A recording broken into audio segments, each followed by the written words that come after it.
Before we even talk about this bill, many people don't realize that if passed, this bill will affect them. Let me ask you something. What happens when you move? New house, new apartment, helping a parent move in? You have to update your voter registration. And under this bill, that process changes. Because now you may need to prove your citizenship. That means finding documents you may not have used in years or even have at all. And if you don't have them, that's where things get harder. It doesn't stop there because the bill requires you to show proof in person. That means appointments, lines, waiting. For a lot of people, that starts to feel like the DMV. Ramiro Rodriguez has stood in line 3.5 hours to renew his driver's license and still hasn't made it to the counter at the DMV office in Costa Mesa. Waiting, it's just kind of like frustrating. Some say the line started before 6:30 in the morning. The office doesn't open until 9. It's horrible. You get a lot of people that can't stand up for hours.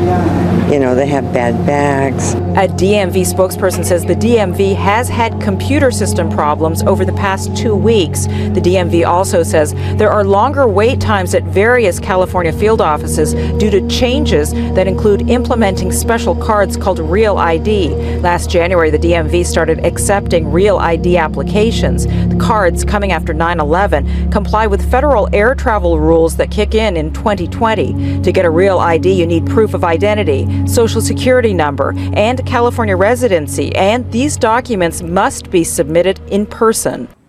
Not because it's the same system, but because the experience, the time, the paperwork, the verification, going back and forth to get the right paperwork if you don't have the right paperwork. So now here's where people start to get even more concerned. This bill expands data sharing between government systems, and if someone is identified as a non-citizen, that can trigger investigation. Now the bill does not say that simply lacking documents gets you reported, but it does mean more system checking, more verification, more oversight. The IRS may soon be turning over information on suspected undocumented immigrants to ICE officials. The Washington Post says the two agencies are close to a data sharing agreement in support of the government's mass deportation campaign. It would reportedly allow the IRS to use tax data to confirm the names and addresses of people suspected of being in the country illegally. The IRS allows immigrants without legal status to file income tax returns with individual tax numbers. According to new research, though, undocumented immigrants contributed to more than $25 billion in Social Security taxes in 2022. America, you got to get fed up at some point. So I was just letting this marinate for a moment so y'all really understand what's at risk here. Because if you think somehow the Department of Homeland Security, working with the Social Security Administration, creating lists of verified U.S. citizens, what if your dumb ass ain't on the list? What if you aren't on the list? What you gonna do? And also, what if you are? And what if you are? The government has all your information. Right. So this is the piece for me. When you allow this government to do what it is doing, at what point do you say, Donald Trump, we got this? And here's something most people aren't talking about. This doesn't just affect voters, it affects election officials too. If they register someone without a proper documentation, they can face penalties. And when legal risk is involved, people tend to become more cautious and sometimes more strict. Now, let's say something goes wrong. You can still vote using a provisional ballot, but your vote only counts if your citizenship is verified later. And historically, not all of those ballots get counted. If they don't have an ID, they can vote. If we don't find them on the voter registration roll, we will allow them to vote.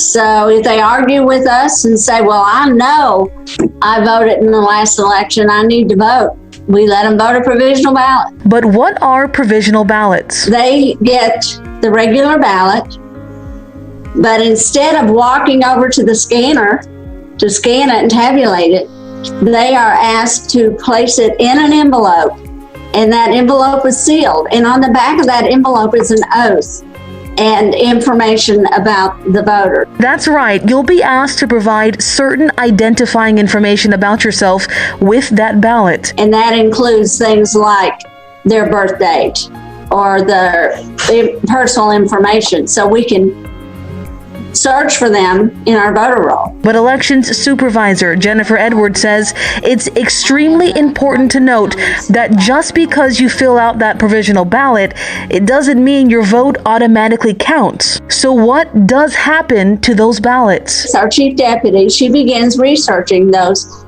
envelopes, the information on the back of the envelopes, to determine if it goes in the eligible stack or the ineligible stack. In Collier County, Rochelle Oline, Fox 4. So now that you understand how this could affect real life, let's talk about what the bill actually does.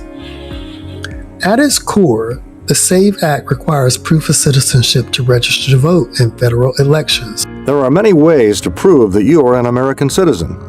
You could be born to parents of American nationality, or on American soil, or take a test to become a naturalized citizen. The only birth records of any type that are created by the federal government are by the Department of State for American citizens born overseas or born outside the country. Then they will create a birth certificate for that individual. In 1952, when the United States naturalization law was born as a uniform rule of naturalization created as part of the Immigration and Nationality Act. It states that Congress shall have the power to establish a uniform rule of naturalization. The Act set forth the legal requirements for the acquisition of and divestiture from American nationality.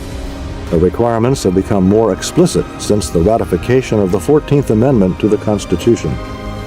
The 14th Amendment was adopted on July 9, 1868, after the Civil War, as one of the Reconstruction Amendments. The amendment addresses citizenship rights and equal protection of the laws, and was proposed in response to issues related to former slaves. Section 1 of the 14th Amendment to the United States Constitution states, "All persons born or naturalized in the United States and subject to the jurisdiction thereof are citizens of the United States and of the state wherein they reside." A person becomes a citizen of the United States at the time of birth by virtue of the first clause of the 14th Amendment, stating a person must be born in the United States, has parents that are subjects of a foreign power, but not in any diplomatic or official capacity of that foreign power, or has parents that have permanent domicile and residence in the United States. And no, it's not just a passport or a birth certificate. There are multiple forms of ID, but many of them still require proof of citizenship to get in the first place. Now, to be fair, there are alternative options in some cases, but those options take more time, more steps, and more approval. So here's the real question. This bill doesn't just decide who can vote, it changes what happens when life forces you to prove it again. Does this make elections more secure or more complicated? Tell me what you think in the comments and call your senators to let them know how you feel.